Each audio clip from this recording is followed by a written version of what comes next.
I left home when I was 16 years old. And I didn't have any money. I had various ways that I was supporting myself, mowing lawns, doing odd jobs and that sort of thing. But there was an opportunity to go to Yuma, and an opportunity to earn $100 a week, which was a staggering amount back in '66. And the unfortunate part of it is you had to work 100 hours a week to do it. And we received $1.25 an hour, which was then the minimum wage, and 25 cents an hour went for the barracks that I lived in, and the $1 an hour went, into our pocket. So we would get up at 4:30, a quick breakfast, and then we were out on the fields by 5:15, and they would take us out in these buses that had the water tanks underneath. And the reason I support unions is when we would go out in the morning, they would take us to where it was what they called snowing cantaloupes. And we would get so many cantaloupes into the conveyor belts and into the trucks, and our per hour would shoot up to maybe $3 an hour, or even higher.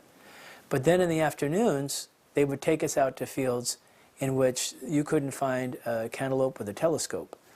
And they would then take us back down, and I realized the manipulation that the grower was engaging in so that we could only earn the minimum, and even though he got the benefit of our hard work in the morning, we had to suffer the consequence of his manipulation in the afternoon. And that's when I realized that collective bargaining is essential, that the growers had to have somebody that was of equal stature negotiating with them, and that's why I fell so in love with what Cesar Chavez did with the United Farm Workers Union. And so, working in the summer and working next to the campesinos, I knew that I was going to get out of that life. I knew that there was something better for me waiting.